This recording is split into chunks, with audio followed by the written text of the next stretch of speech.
Welcome to the Emotional Horsemanship podcast. I am your host, Lockie Phillips, and I help deeply caring equestrians create emotionally balanced horses with science, empathy, and feel. This podcast is a safe place for anyone who desires a better future for horses and for the equestrian lifestyle. I hope that you will enjoy these solo and collaborative episodes where we enjoy a deep insight into our horses' worlds and ways in which we can make that better for them. If you love horses and are willing to do right by them, you're going to love this podcast. And I thank you for being here.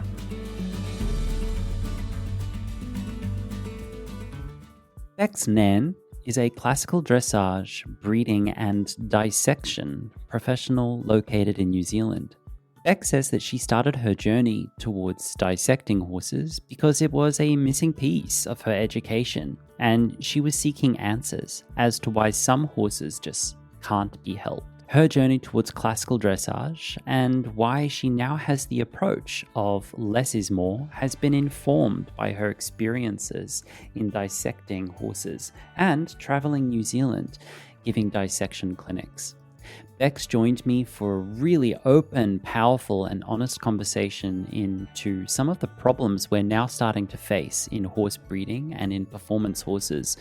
And I was so grateful to have this opportunity to speak with her on the podcast about something that is really, really important to me too. Hello, Becks. How are you? Thank you for joining me. Yeah, good. It's 10 o'clock in the evening here, so I'm winding down from a busy day. So you're in New Zealand, right? Yes, yep. Yes, as we can hear from your accent, I'm Australian, so we have our Anzac connection here. Oh, you're Australian. I didn't realise that because you're based in the States, Canada. No. I'm in Spain. Oh, wow. I live in Spain. I live in Europe, but I was born in Melbourne. Oh, right. Oh, that's amazing. Okay, so we're kind of neighbours. Yeah. We're kind of neighbours. I mean, at least we were. Yeah, no, I spent a lot of time in Australia. So I'm really excited to have you here, and I invited you after you. I've been following you for a while and seeing what you put out there and really respecting it, and then this week you made a post that really moved me on a subject that's really close to my heart, and I was like, okay, I need to have you in a conversation. I'd love to get something on the record with you to spread this message and to talk about it. So we're going to get to that today. But before we do, how would you describe to people the following: who you are, what you do, and how you do it? Oh, okay. What I do. It's a big question, but we're starting with a big question. Okay, so there's 3 parts to that. What I do. Okay, so what I do now, what fills my weeks, it's 7 days a week, is dissecting horses and processing the bones and then recording what I'm finding, photography and videography of the findings. I'm still obviously feeling my way through all of this. I'm in my 4th year now. I'm up to my 46th horse. The sort of milestones that you want to meet, but you also understand what's been required to meet these milestones of, how many horses I've looked at. So it's sort of 46 horses on your own. What's that? Sorry? 46 horses you have dissected on your own, is that right? Yeah, some of those have been with other people. So when I first started doing this, I quietly just started bringing home skeletons. So how I started... Okay, whoa, hold the phone. You don't just get to say, that's a dramatic understatement, which is very of the antipodes for you. So tell me, how does someone just quietly bring home a horse skeleton, Becks? Oh, look, I know, this is all quite normal to me, but I suppose to people listening to this, they'll be like, what? And have a response like you just did. Okay, so you have to sort of backpedal because... how this came... Yeah, let's backpedal. Yeah, let's backpedal. Okay, so how this came about is obviously being a trained taxidermist, working with dead things for me is quite normal. I've been doing that since I was 16. So it's quite normal for me to be working with a deceased animal. However, what happened 5 years ago is I had always been rehoming off the track racehorses, mainly in my later years standardbreds, but I did start out on thoroughbreds and just gravitated towards the standardbred because I really love their nature. And 5 years ago, I started a charity with a group of people on the board of trustees called Stable to Stirrup.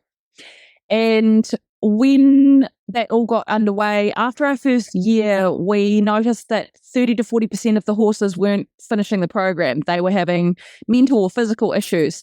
And it was a big thing in the charity that we practice what we called ethical rehoming. So ethical rehoming means that we don't believe in rehoming paddock mates because they don't have a great outcome. Our welfare organisations here that aren't a full-on rehoming program, they are full to the brim of unusable thoroughbred standardbreds that are just sitting in paddocks doing nothing. And I don't believe that that's a life for a horse either. So ethical rehoming to us was if the horses aren't suitable to be rehomed and they're not going to have a useful life for, the average rider, then we believe in humane euthanasia. The market here with horses is absolutely flooded and there just aren't great outcomes. And it only takes for you to see horses come back in terrible condition with their feet not done, full of worms, miserable. And I just believe that there is a fate worse than death and that horses don't go through life going like, I wonder how I'll die and I wonder if there's a heaven. And, they don't have that thought process. They're alive and one day they're not. And so they live in the moment, which is the wonderful thing about horses. But so I pushed really hard at the beginning that we would put the horses down. So after the first year, 30 to 40% is the rate, and we put the horses down. And the second year, I became more perplexed about why these young horses of 3, 4, 5, very young, not even reached maturity yet, were having so many problems. And so the our local we call them dog tucker men. I'm not sure internationally. Christ alive! What the yeah? Because the knackers.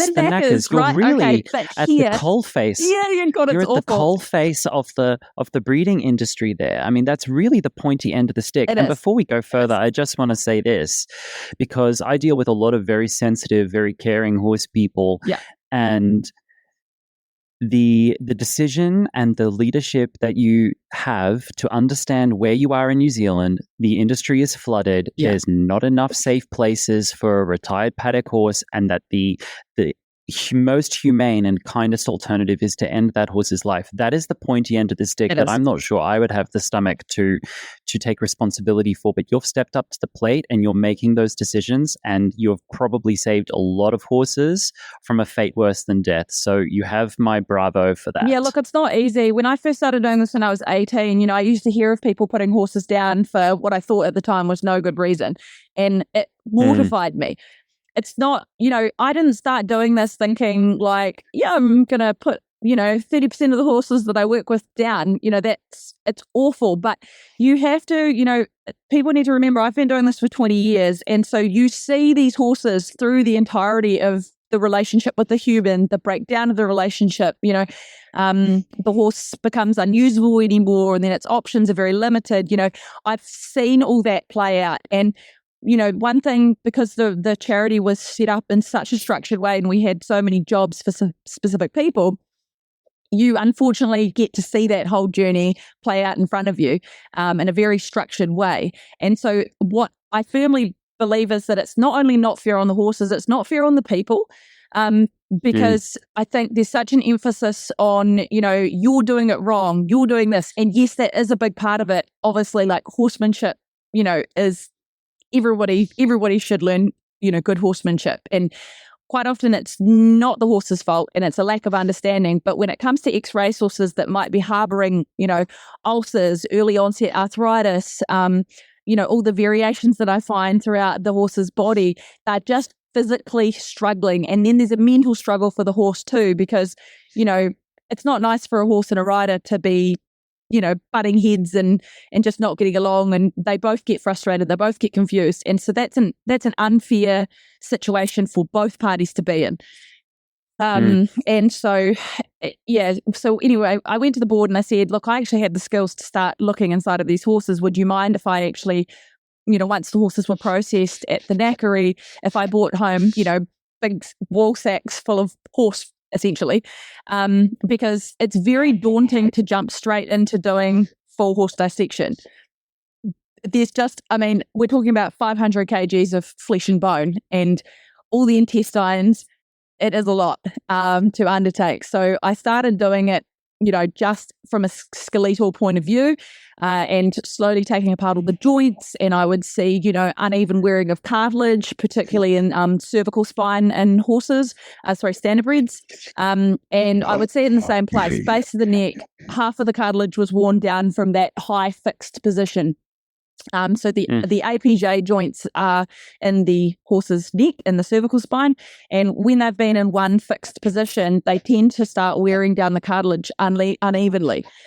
So that was the first thing that I noticed, and then I'd been doing it for maybe almost 2 years, and I started branching out and talking to vets and other dissectionists. And the first thing that really hit me was I was talking to quite a well-known vet who does dissections, and I said, we were talking about pelvises, and I said, all my tuberosacrals are like touching or under 1 centimetre apart, and she was like, what?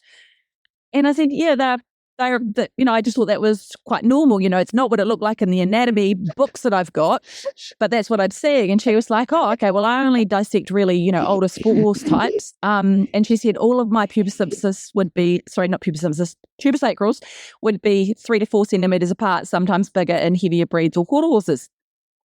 So just describe this piece of the anatomy for someone who doesn't understand the Latin words. So describe it in layman's terms for someone. Okay, so when you look at your horse's hind end, if you've ever seen a horse, and it's particularly in thoroughbreds, they have a triangular rump.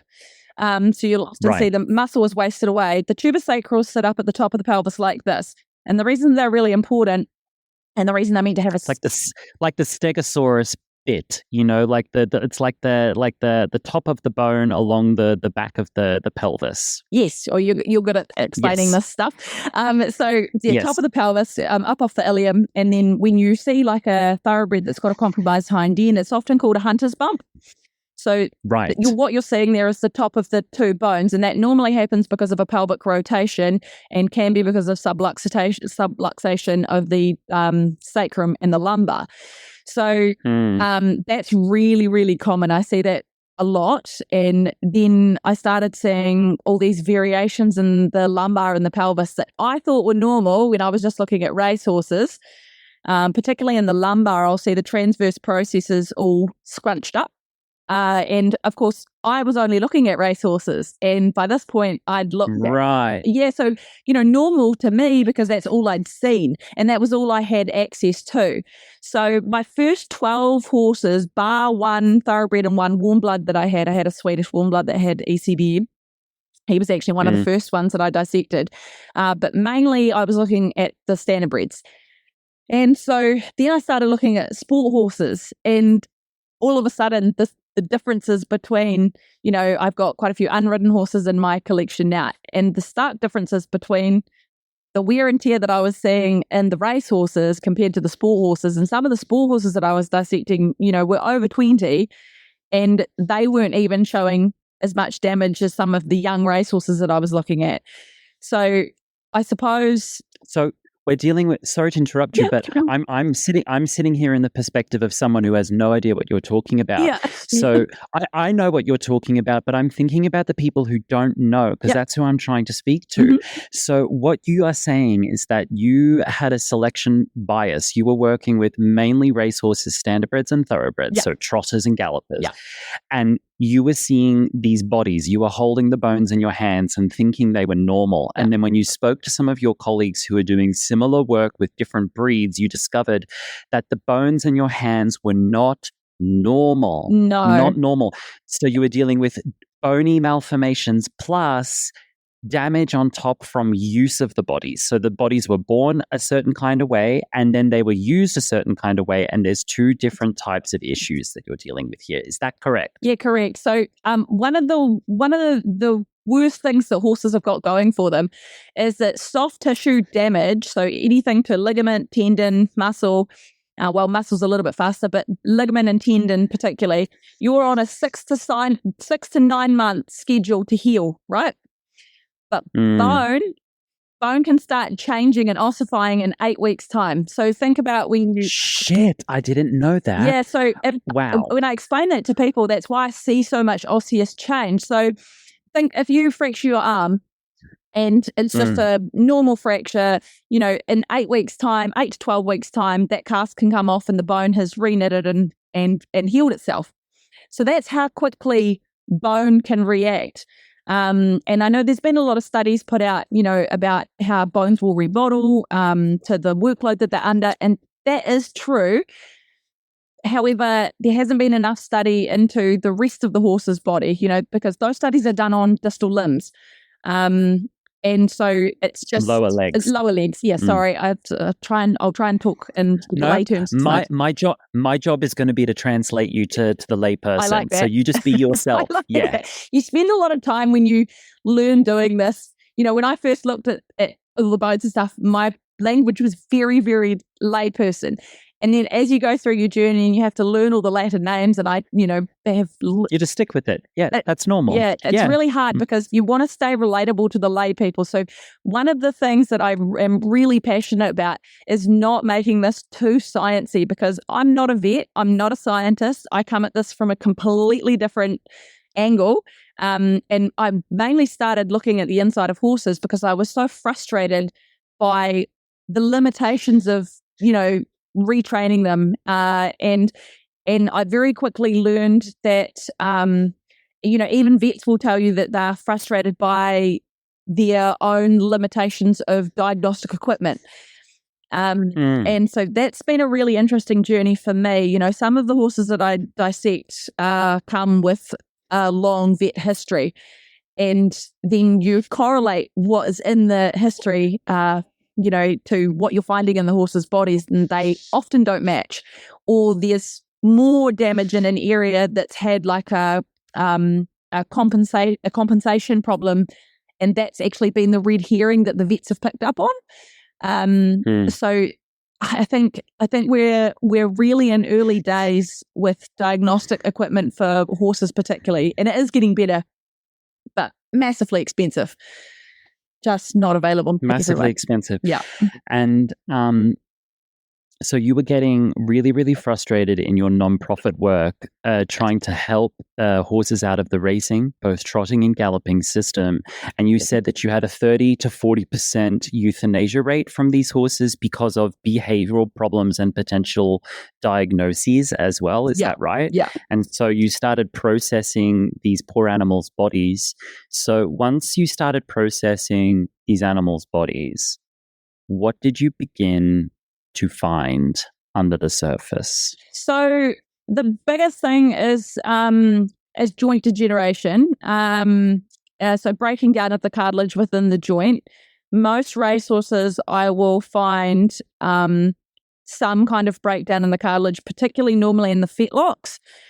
And normally what's accompanied with that is something called synovitis, which is an inflammatory response within the capsule. The synovial fluid. Exactly, synovial fluid. And it's really beautiful to look at. It looks like when you open up the joint and it's floating in the synovial fluid, it looks like little feathers. But it is meant to be incredibly uncomfortable. And it's something that I really haven't heard much about from vets. You can ultrasound for it. And generally speaking, the procedure would be to clean out the synovitis in the joint itself. Now, sometimes I'll see old synovitis that looks more yellowy, sort of whitened off where it's not active. And sometimes I'll open up the joint and it's just full of red inflamed tissue. So that was the biggest thing that I sort of saw. And I spoke to about 4 vets about it. A couple scratched their head and 2 of them said, yep, definitely synovitis is inflammatory. But I was surprised at how often I was seeing it and how little information there was about how prolific it was in the horses that I was looking at online.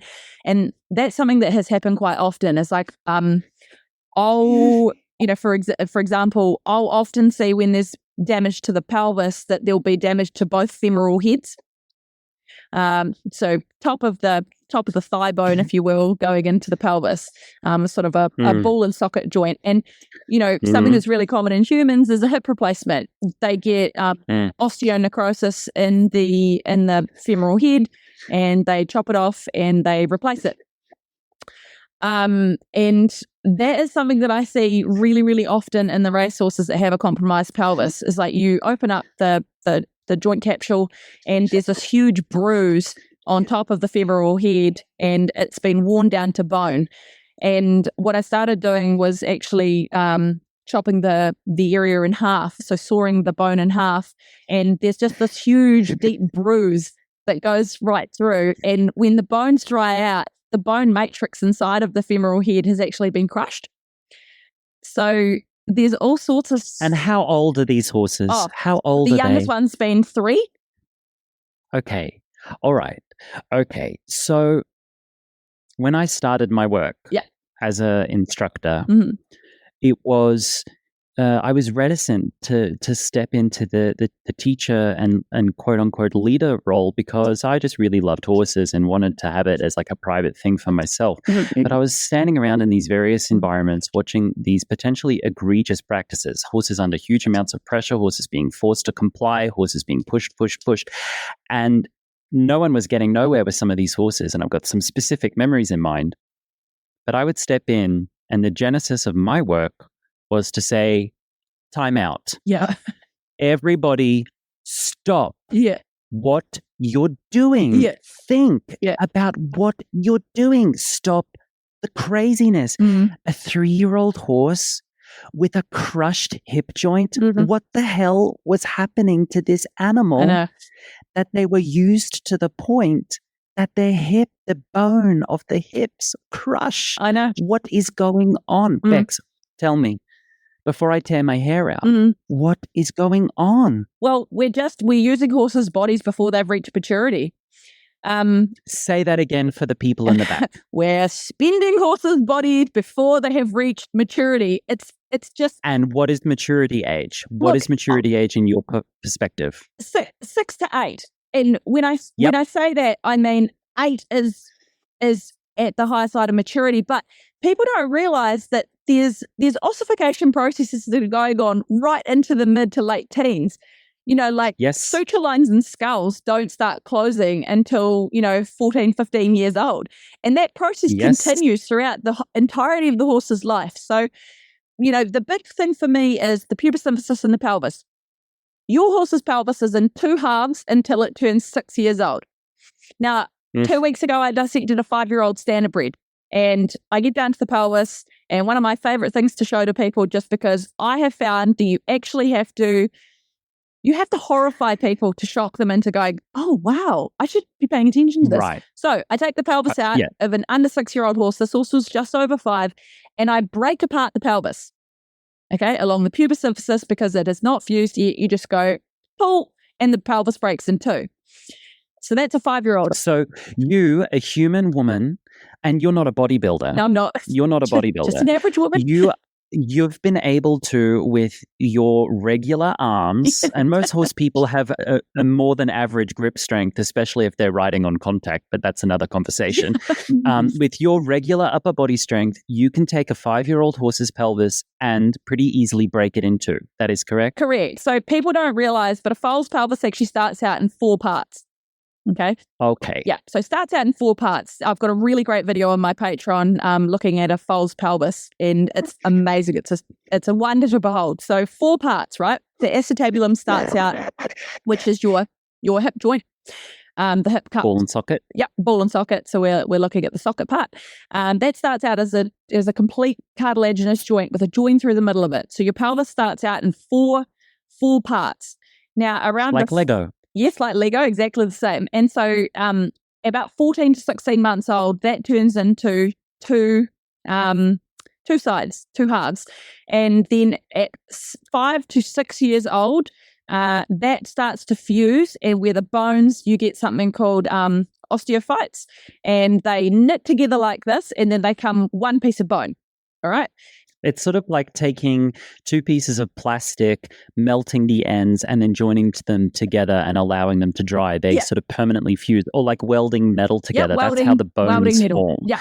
So the bone might look like one whole piece, but there's little cracks in the bone which actually separate the parts and pieces. Yeah. And as you age, these parts and pieces knit together and form one consolidated whole, right? Yes, correct. Yeah. Yeah. Yes. So what can happen is the reason that the pelvis is in danger is because where the two femoral heads attach into, through locomotion and movement, they push inwards like this. Okay, so the pelvis becomes the shock absorber for the movement. Okay, so the pelvis starts doing this because this part here, the pubis symphysis, it isn't fused. Okay, so it starts moving like this. Now you've got the sacrum that sits in between the pelvis, and that is held in there by cartilage connections and ligaments. Okay. Soft tissues only. Soft tissues only. Yeah, soft tissues only. And so people think of that as being very, very strong. But in a young horse, all of those tissues are very, very malleable. Okay. So the pelvis starts to rock in like this. You get little micro tears along the ligament, and all of a sudden the pelvis has fallen in on itself. Now there's many problems with that. But basically all of the angles become abnormal, and then you get extreme compensation patterns in the hind end of the horse. And the problem with the sprung pelvis is that once the pelvis is compromised, it can never go out again because there's no outward pressure. There's only inwards pressure.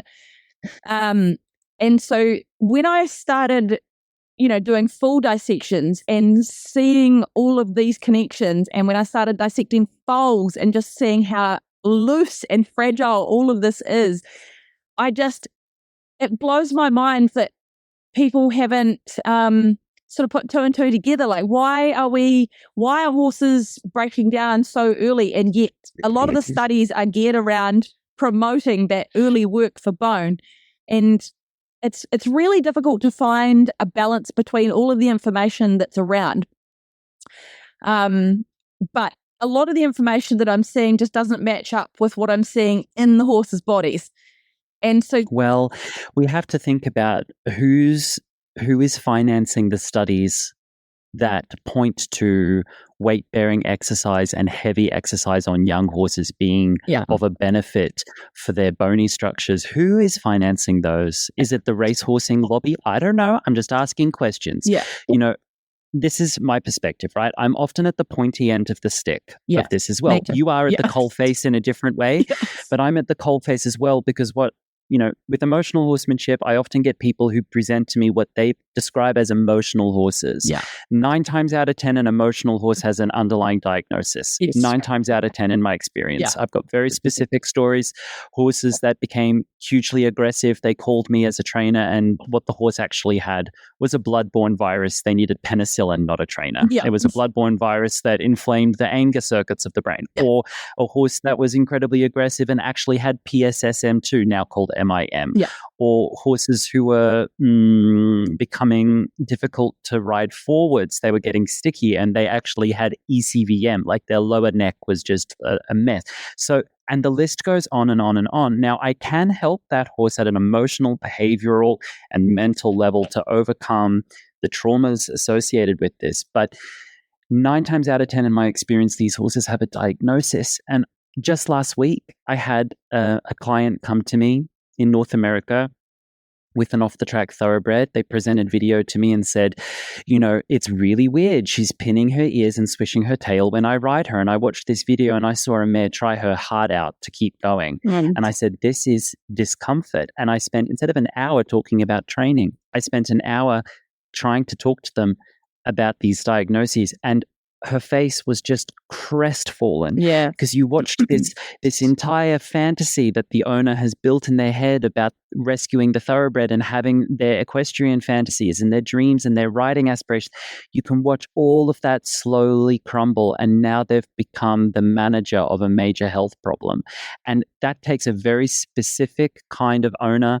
Not everyone is able to take that kind of very, very selfless path with their horse to provide safe spaces. And, that's what I'm trying to encourage is more owners. I'm trying to intervene to create more safe places for some of these horses so that you don't have to put to sleep so many. Yeah. It's really, really terrifying. Now, I want to get a little bit more into bony malformations if we can. I'm good friends with Pam and Diane at the Bone Room in South Carolina. Yeah. So when I was in South Carolina last year, I went to the Bone Room. I met with them. They came and watched my clinic. They invited me to a tour. They have 50 specimens. And over the course of 2 hours, they changed my direction as a coach, as a trainer, and I was self-encouraged by them to set very, very clear and hard lines for the horses within my program as relates to diagnostics and their health. And it consolidated that the softly approach with horses is the way for me, because you have got to create space for horses to say no and absolutely not, because my body is broken and I am in pain. Yeah. And we've got to run, not walk, run towards teaching owners about conflict behaviors and signs of pain. We have to be teaching this. So talk to me, if you can, a little bit about genetic bony malformations. We've discussed about use-related bony malformations, overuse injuries. But what about the genetic component, which is the equally terrifying part? Yeah, look, it is terrifying. I think that breeding has been largely unregulated and unthought. It hasn't been a thoughtful process for a long time now, is kind of how I feel about it. One thing that really surprised me was looking at the anatomy books and then getting in their hands on and going, well, this doesn't look like the anatomy books. And so I see that by way of transitional ribs, where the 18th rib is trying to act like a transverse processor in the lumbar. So it's like the last rib of the horse confused itself genetically and starts to behave in ways it shouldn't. Yeah, correct. So and grow in ways it shouldn't. Yeah, so where the problem stems from is that Arabs have 5 lumbar vertebrae, and or is it 6? God, am I getting confused now? I'd have to check my text on that one. But basically, no, it is 5. The Arab breed started with 5. Now, somewhere along there when we started crossbreeding horses, we ended up with horses with 6 lumbar vertebrae. And because a lot of our horses have Arab breeding in them, it seems that the last rib and the first transverse processor, they get confused. And I've got specimens in my collection where there's a rib on one side and there's a transverse processor on the other side. And the problem with these last ribs is that they don't have a cartilaginous connection to the rest of the ribs, and they often bend backwards and stab the horse in the soft tissues in the flank. So Jesus Christ. Yeah, so that's one of the variations that I've seen a lot. And then what's another one? Obviously ECVM, which they are still working out the genetic component to that. And it's very complicated. And ECVM is a massive issue. I've got 4 horses in my collection, and I've dissected an extra one with ECVM. And so let's explain ECVM, because this is the tidal wave that's coming for particularly the sport horse community from a genetic standpoint. This is really building on the horizon, and you are one of the first researchers and dissectors amongst a few number. Like, I can count on less than 2 hands the researchers who are dissecting and researching this. And look, so what is it? It wouldn't be even possible for me to talk about this without people like Sharon May Davis, having pioneered Sharon May Davis. Yeah, and doing all the research, because that's something that I'm not capable of doing. I'm not a scientist. I don't feel that that's my role. I feel that my role is more to educate lay people in a kind of entertaining way on Facebook, because I want people to be interested in what's inside their horses' bodies. So I try and keep it very... And you're succeeding with that. I need to reach out to Sharon May Davis and get her on the pod. But ECVM, what does it stand for? Equine complex vertebral malformation. More from Becks Nairn in a moment, but we're just going to take a break and a breather. So, one of the biggest problems myself and my colleagues often come across is a lack of education amongst horse owners, riders, and even trainers. But that's not surprising because often access to education is gatekept by exorbitant costs. People charging 4 and 5 figures for Zoom programs, 4 and 5 figures for pre-recorded content. I understand if a professional has a certain value, and I understand if it is necessary to gatekeep private services by such costs, especially if those private services involve flying somewhere or clearing your entire schedule to accommodate someone. But if we are to make the world a better place for horses, it is so important that we also create affordable and accessible options for horse people to educate themselves.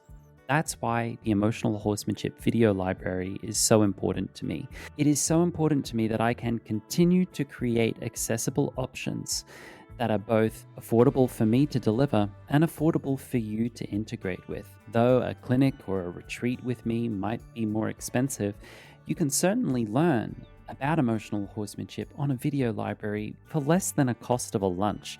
You can step in per month, or you can sign up for an entire year with a built-in discount. The Emotional Horsemanship video library has a wide range of information there for you to digest and work through. And if you really enjoy self-study and you're on a budget, this is absolutely the perfect option for you to begin working with me. So, in a late-stage capitalist hellscape where everything's become too expensive, including access to knowledge, I am proud to present to you that I will always keep accessible options on the table for those of you who need it, because that's what I needed as well 10 years ago. So I invite you to come and join me on the Emotional Horsemanship video library by going to emotionalhorsemanship.com and following the prompts. Now, let's return to our conversation with equine dissectionist and classical dressage breeder Becks Nairn in New Zealand. What does it stand for? Equine complex vertebral malformation. And what does that mean? It's a mouthful. So basically, it's a problem at the base of the neck of the horse. So C6 is right at the bottom of the horse's neck, and it's a very important vertebrae because it connects soft tissue onto the sternum, the first rib, and the thoracic spine. And there's many variations of it that I've seen. Sometimes it can be both tubercles, bilateral, sometimes it can be one tubercle, and then you can also have them transposed onto C7 where there's not meant to be any tubercles. I see problems in the longus colli muscle, which is basically an important muscle group that sits either side of the cervical spine. Sometimes you can have one hypertrophied or atrophied, so it just really depends. But I dissected one down in Dunedin, and she had this tiny, tiny little muscle on one side and a huge muscle on the other side. She was very, very one-sided to ride, and she used to trip regularly in her fronts as well.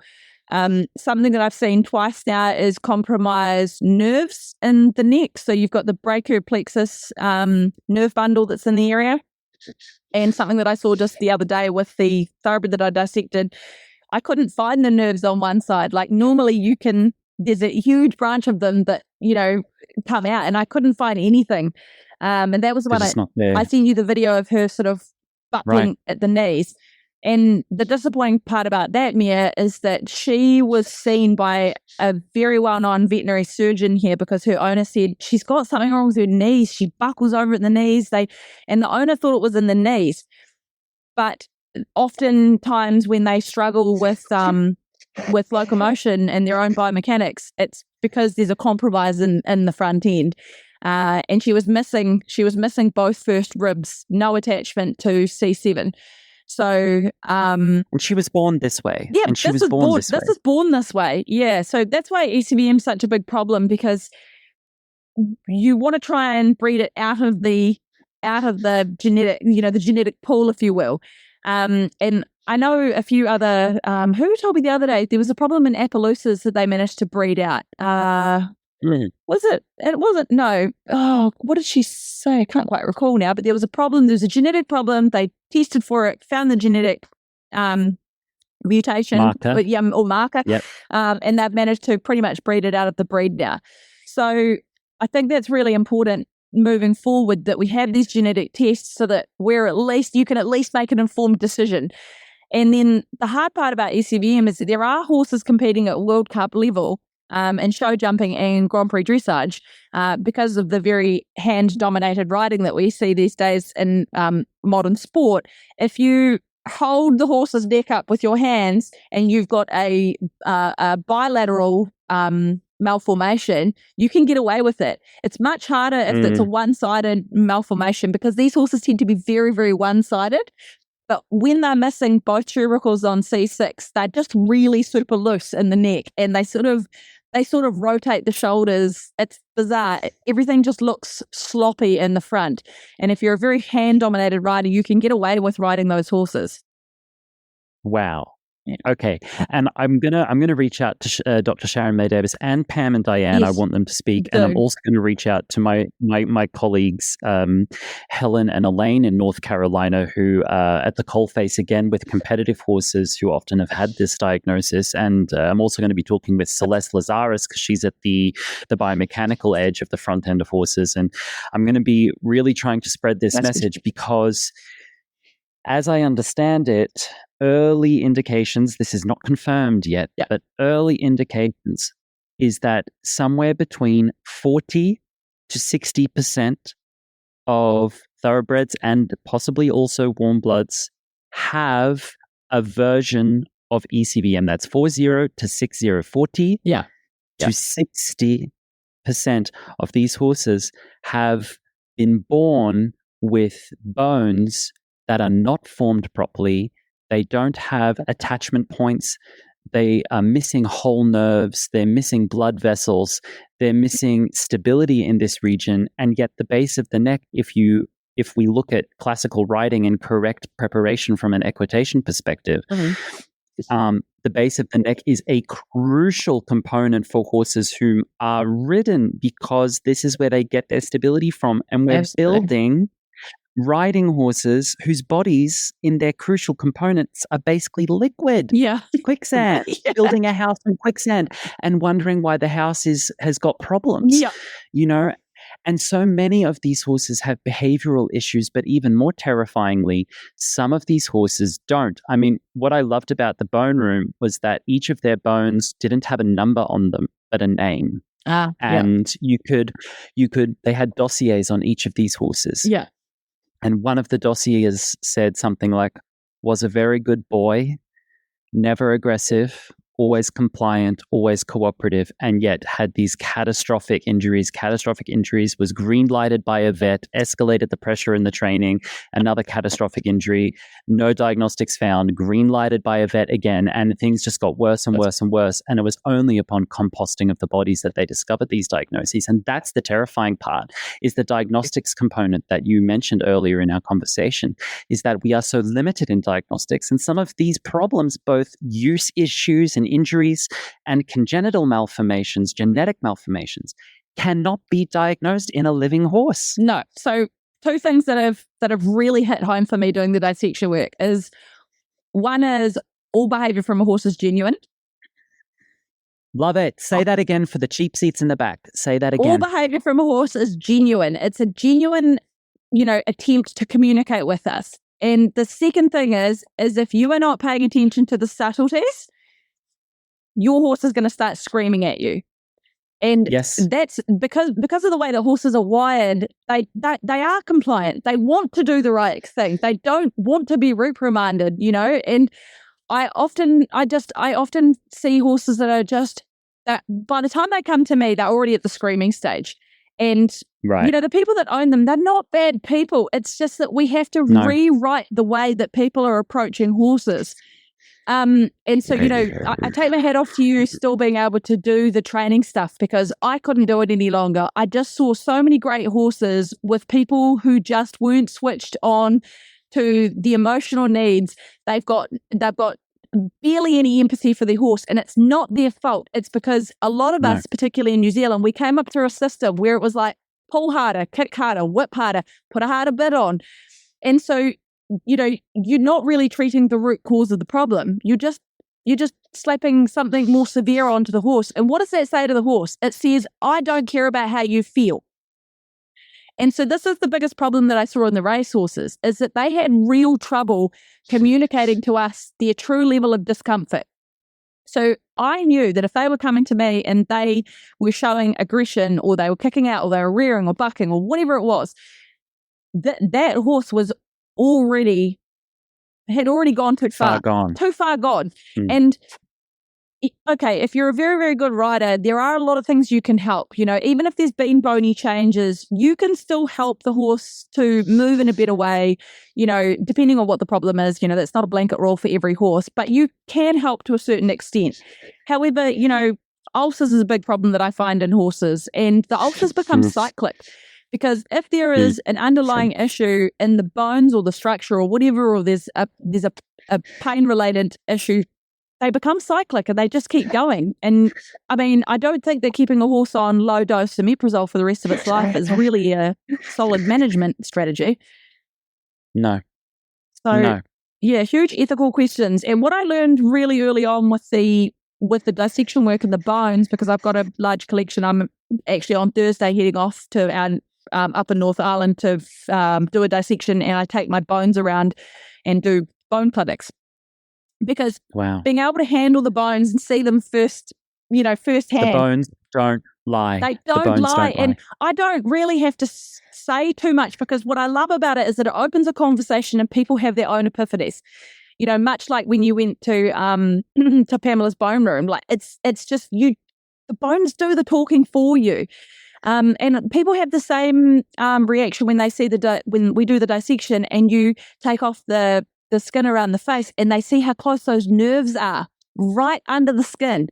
Massive nerve branches coming down the face, and one lady was like, do you think a grackle noseband would be uncomfortable for a horse? And I was like, oh, Jesus. Yeah. Yes, maybe. I was like, yeah, Good. I think so. Because, thanks for having that thought. Yeah. And she'd ridden in a grackle her whole life and never questioned it. And we looked at the mouth and the different anatomy and stuff, and she was like, oh, I ride my horses. I have one bit for every horse. And I was like, oh, okay.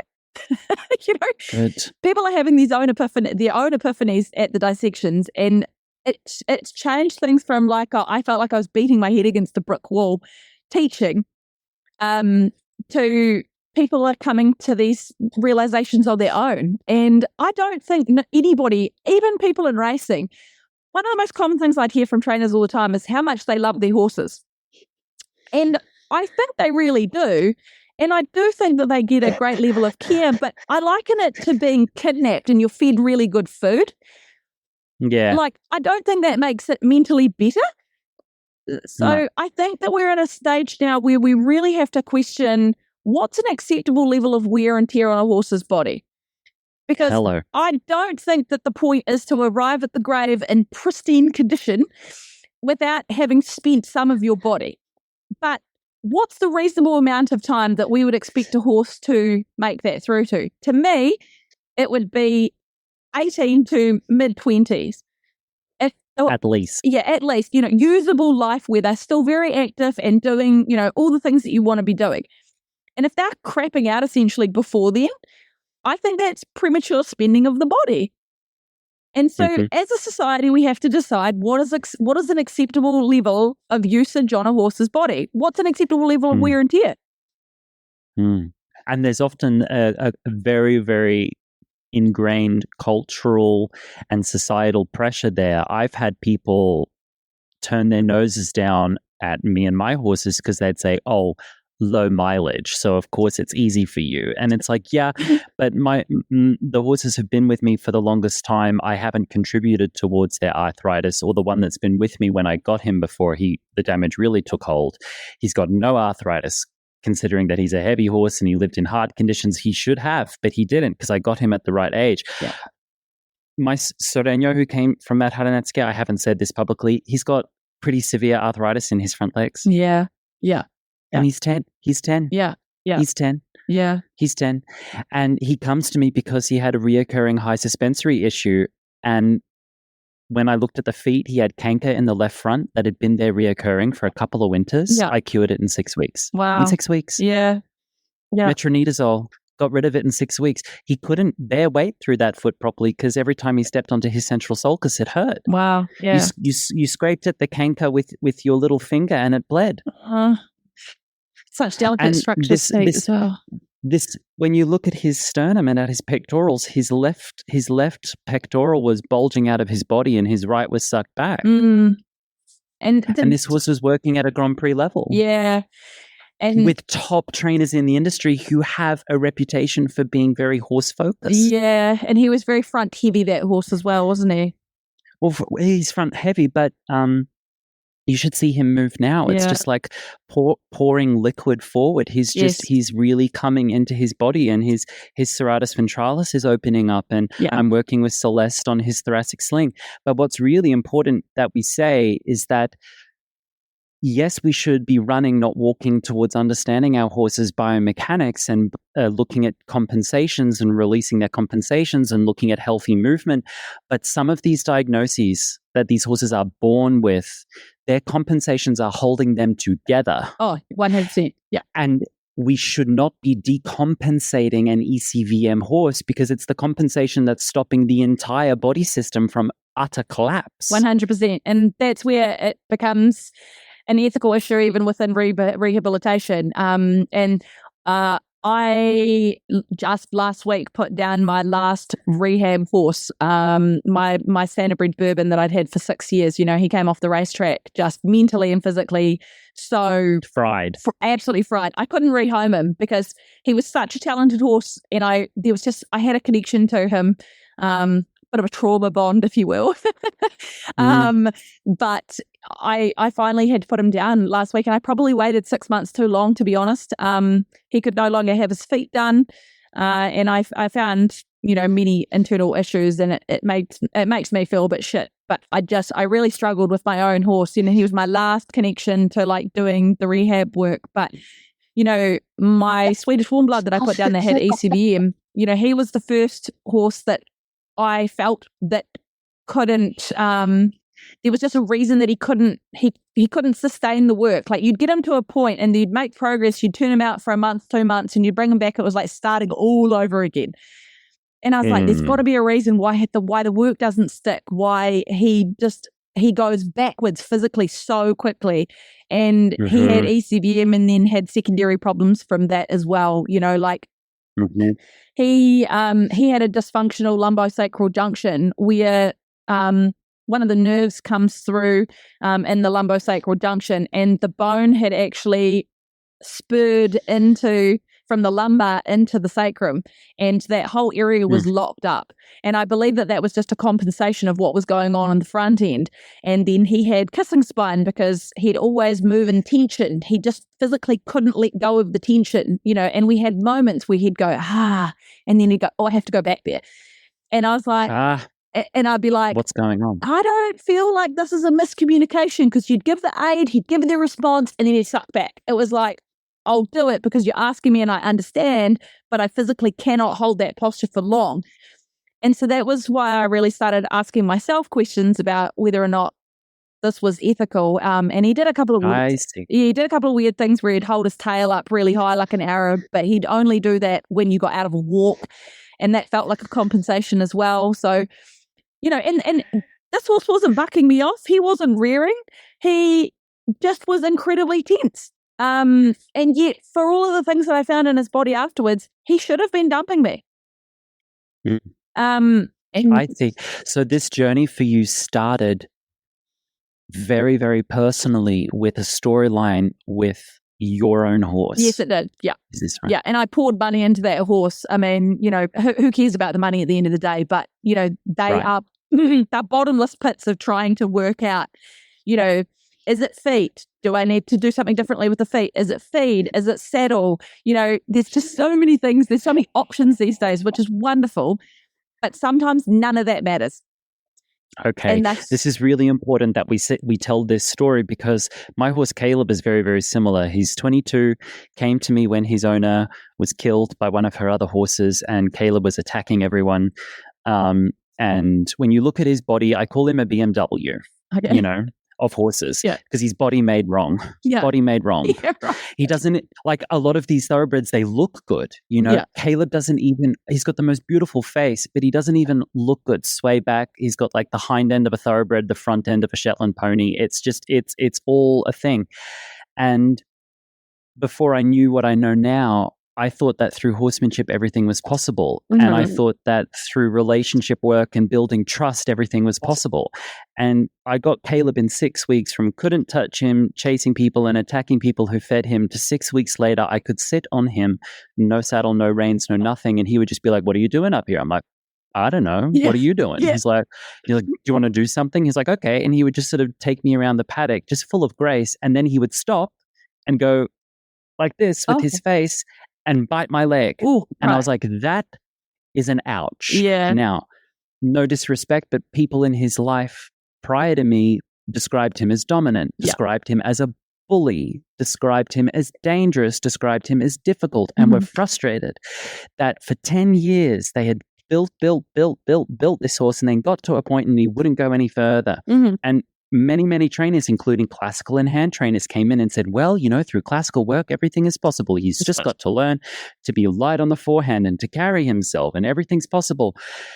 This horse, I like, if I could throw all the diagnostics at him, I would, but I can't, because in Spain you would have to send him to a hospital and I'm not putting him through that. Yeah. I'm not putting him through that. But we discovered like a tumor in his sheath. So anytime he would tuck his pelvis underneath him, he was banging his thigh up against this painful tumor. Yeah. So that's why he's trailing his legs out behind. Now, someone would say this horse is being insubordinate, but actually, this horse is full of grace and acceptance and try. Yeah. And I think that's the story we need to tell about horses, not the story about bad attitudes, not the story about making fun of them for bucking you off or being cold-backed or describing it as their personality. Horses are full of grace. 100%. And that's one of the reasons why I promoted so hard to humanely euthanize horses, because our Facebook pages in New Zealand are full of teenage girls on a horse thinking it's hilarious while the horse is making a futile attempt to say,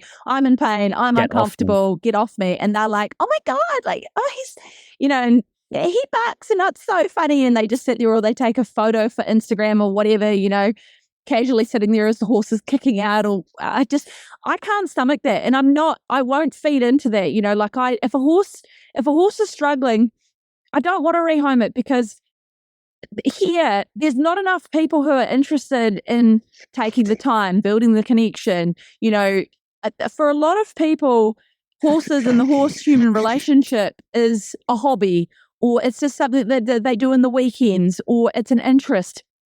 But when you get to an emotional level with a horse, the connection is so much more important than a lot of the stuff that you do with them. You know, like, my horses are my friends, you know, and my heart breaks for people who are treating them otherwise. But also, I suppose, you know, horses have been work animals for humans for so long that I think we're in a real transition period at the moment where I think in a lot of ways the human thought process towards horses, we're in a real juxtaposition at the moment.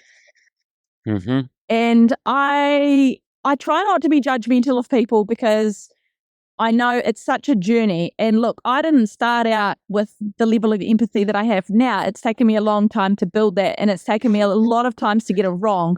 You know, when I imported my pre-stallion from Australia, I mean, I thought I was a good rider then. What a joke. And so now I know it's about humility and keeping your ego in check and making sure that you understand that, like, you know, I'm where I'm at now, but I've still got so far to go.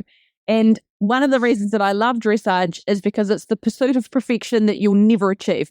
None of us will. None of us are getting 100% in our dressage. You know, it's the pursuit of perfection, but we're always going to be imperfect. And I don't know, I think there's something really poetic about that.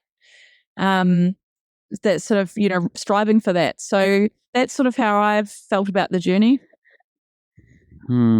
Becks, it's so important that we have people like you who are at the coalface of this industry and this problem, because you're doing what a lot of people couldn't stomach to do, which is take apart their bodies and tell the story of their truth. Yeah, it's not fun, by right? bone by bone. Yeah. It's not fun. It's not. It's disgusting. And yeah.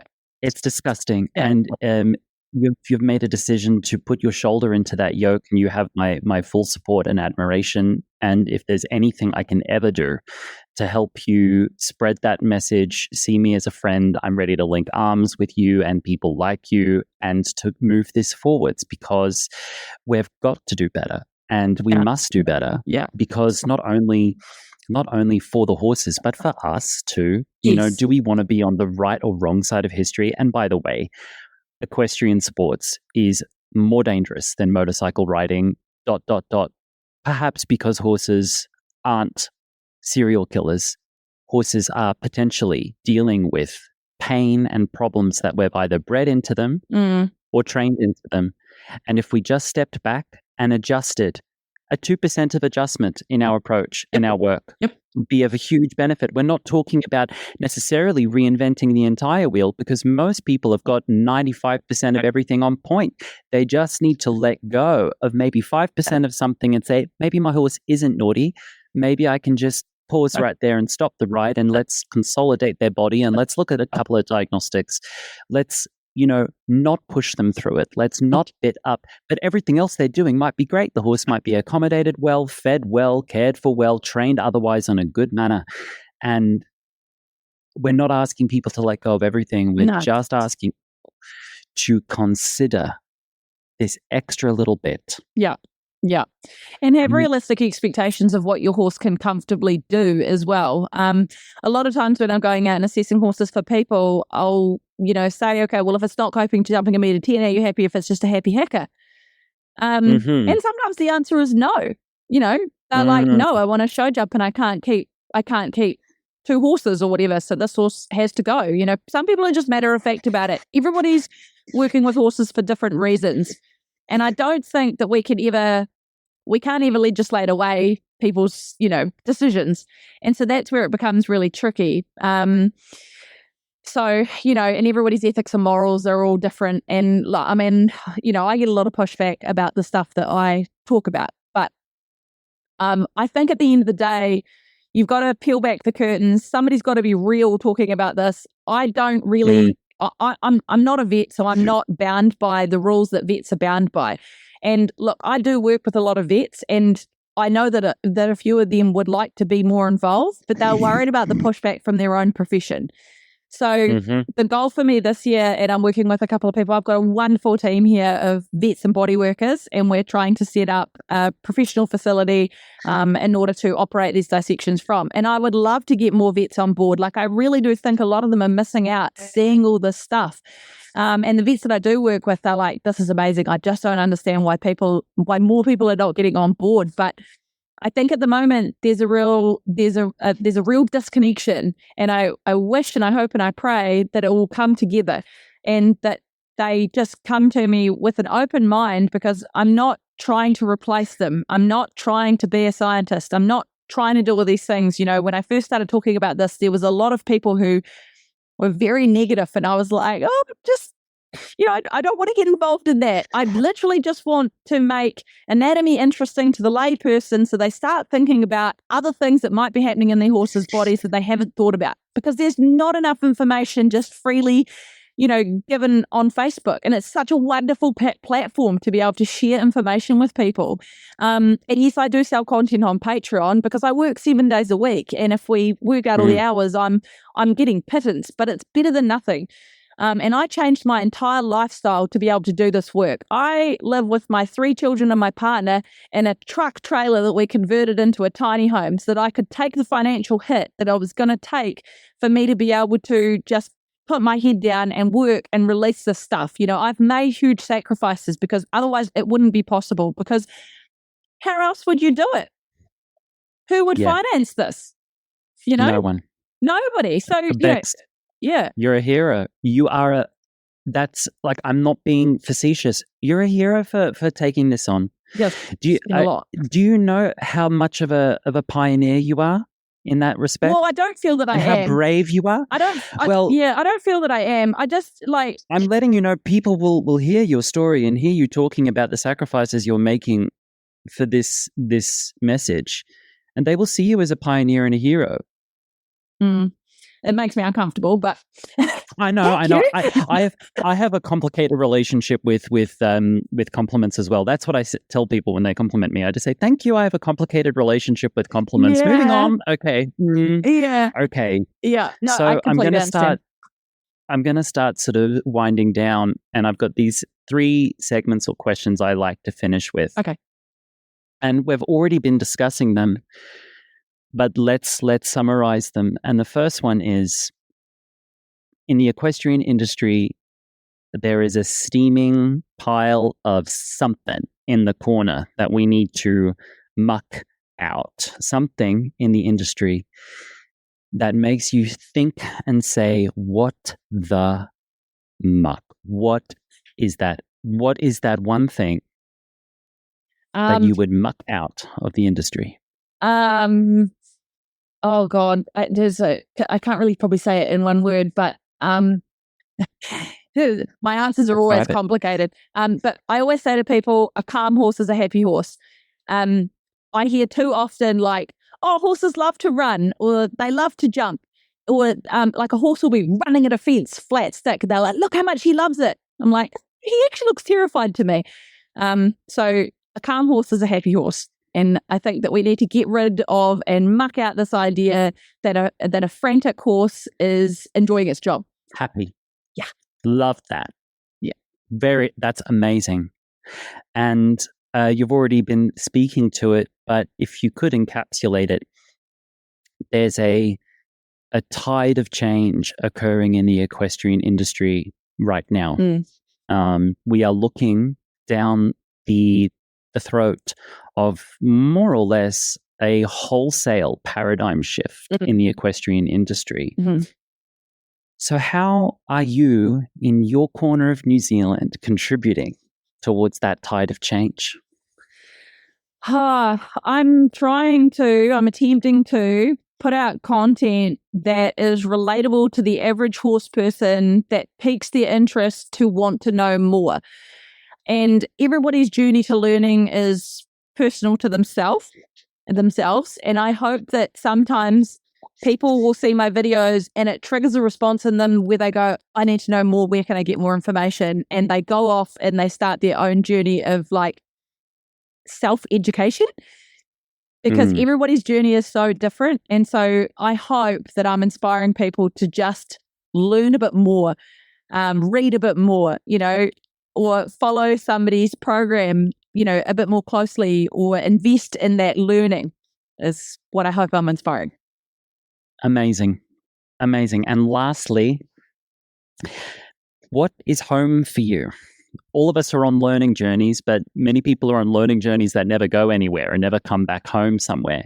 So around horses specifically, but also in your life, what's home for you? It can be a place, it can be a feeling, it can be an activity, but what's home for you? Oh, honestly, home for me is just spending time with my horses. Like, one thing that I used to do quite often when I was a kid was just lie out in the paddock with my horses and just be around them. And it really reminds me of why I first got involved with horses. I loved them as an animal. I actually wasn't that interested in the riding that much.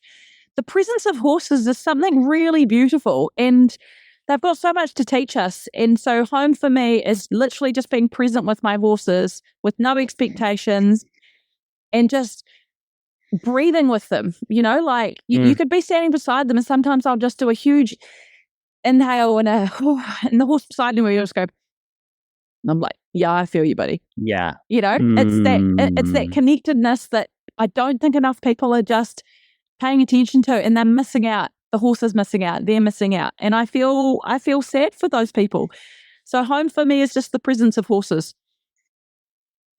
Amazing. I've been saying to a few of my friends lately that I think we were all probably the perfect horse trainers at age 7 through 10. We all were. And we spend the rest of our lives trying to come back to that place of innocence and humility and appreciation for the animal. Yeah. And awareness of the animal from that childlike humility and awareness with them. Yeah. So I love to hear that. Becks, where can people find you and how can they support your work? So Facebook, I'm quite prolific on Facebook. I do try to post most days. You have to stay in the algorithm of Facebook. It's very unforgiving. I post extra content on Patreon. I post sort of every second to third day. My content is very varied. Sometimes I'll be posting about stuff that I'm seeing for the first time.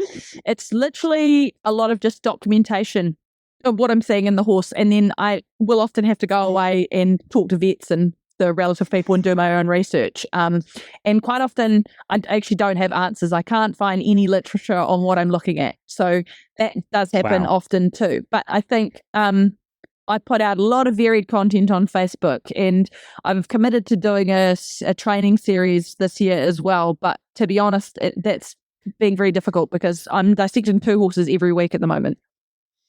Wow. So if anyone out there is interested in taking a closer look at this with a bit of courage, we're going to need a little bit of courage and a good stomach. But if someone's interested in seeing someone who's standing at the coalface of some of the biggest questions and issues that we're faced with in the equestrian industry, and they want to see that through the eyes of a local service provider who's not from the upper echelons of some education hall somewhere, or, you are a horse woman who is a professional and who is taking an honest layman's look at this, I highly, highly recommend someone exchanging a small amount of money on Patreon to see and support your work and to engage those ruthless Facebook algorithms and to continue to help this roll forward. So everyone, go ahead and find Becks and support her work. Yes. Well, Becks, thank you so much, and wish you a lovely day. Evening. Bye. You've been listening to the Emotional Horsemanship podcast. I am your host, Lockie Phillips, and that was my guest, Becks Nairn. Thank you for joining me, and I hope that you would consider to subscribe to this podcast so that you get first updates of new episodes every single week. You're in the first season of what I hope will be many seasons of a really interesting podcast that takes a deeper look at the horse-human relationship. Thank you for being here, and I'll see you next time.